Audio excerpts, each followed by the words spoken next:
Repeat again, that's $9 billion stolen from hardworking Americans to fund lavish lifestyles for Somali fraudsters and bankroll al-Shabaab terrorists. They had 7 years. 7 years to stop it. And instead, the number just kept growing. Hundreds of millions, then billions, while taxpayers were looted and no one in power lifted a finger. Now the receipts are out. The charges are piling up, and Minnesota's governor is trying to outrun a scandal that's finally caught him. Thank you, John. Fraud, fraud, and more fraud. It seems like every day there's a new discovery of stolen taxpayer dollars in my home state of Minnesota. And who is smack dab in the middle of it? The self-acknowledged liar, incompetent, failed governor, and failed vice presidential candidate Tim Walz. But with the world now watching, Walz can no longer hide from accountability. I want to thank President Trump and his all-star administration for pursuing justice for the hardworking taxpayers of my state of Minnesota. Secretary Noem, Secretary Besson, Secretary Duffy, FBI Director Patel, Administrator Loeffler, Dr. Oz, Stephen Miller, Border Czar Tom Homan, and even more in the Trump administration have sounded the alarm and taken action finally. On behalf of the people of Minnesota, thank you. In addition to exposing and eliminating rampant waste, fraud, and abuse, President Trump and House Republicans are delivering on our promise to restore affordability and opportunity for the American people. Loss. Since I last stood at this podium, the extent of the Somali fraud in my home state of Minnesota has been exposed even further. 23-year-old independent journalist Nick Shirley put the sheer brazenness and magnitude of the fraud on full display by uncovering $110 million in daycare fraud in just one day. He simply looked for fraud and found it in a matter of hours.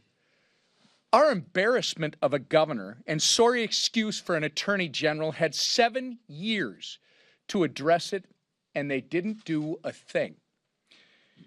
I will also point out that our media has been asleep at the switch and has refused to do their job, which is holding people accountable on both sides of the aisle for their failures.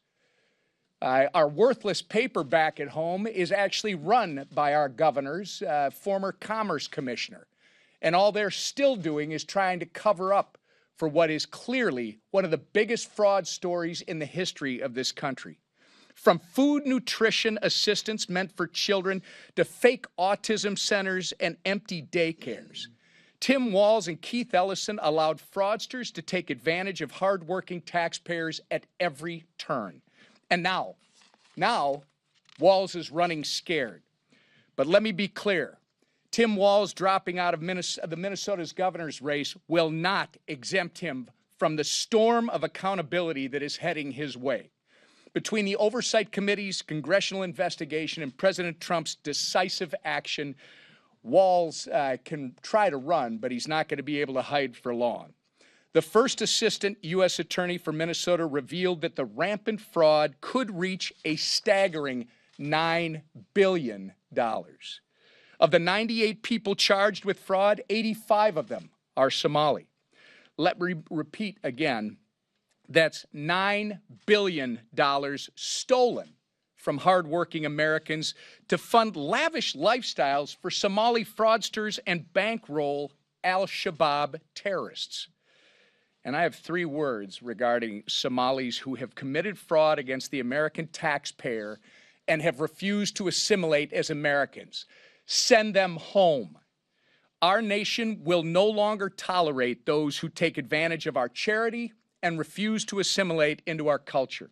The full weight of justice and accountability is coming for Tim Walz, his administration, and the depraved fraudsters. The time for swindling American people is over. And with that, I turn it over to Steve Scalise. Tom Emmer didn't mince words. Standing at the podium, he laid the blame squarely on Governor Tim Walz and Attorney General Keith Ellison for what he called one of the largest fraud failures in modern American history. According to Emmer, the scale of the fraud in Minnesota exploded under their watch.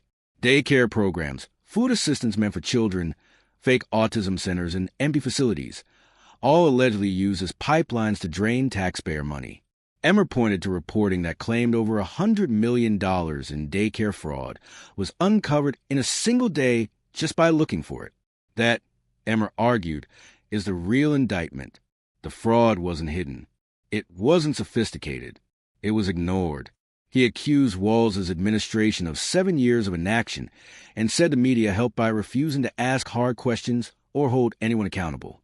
Instead of oversight, Emmer said Minnesotans got cover-ups and excuses. Then came the number that stopped the room. Federal officials estimating the total fraud exposure could reach as high as $9 billion. Nearly 100 people charged, the majority tied to a single community. Emmer claimed the stolen money funded lavish lifestyles and even flowed overseas to extremist groups. Walz, Emmer said, is now running scared, dropping out of races, ducking scrutiny. But Emmer made it clear, walking away won't stop what's coming. Congressional investigations are underway. Federal authorities are involved, and accountability is no longer optional. His message was blunt. Taxpayer money is not a charity for fraudsters. Assimilation matters. Law-breaking has consequences. And the days of politicians looking the other way while Americans get robbed are coming to an end. Like, subscribe, comment, and share, because this story isn't going away.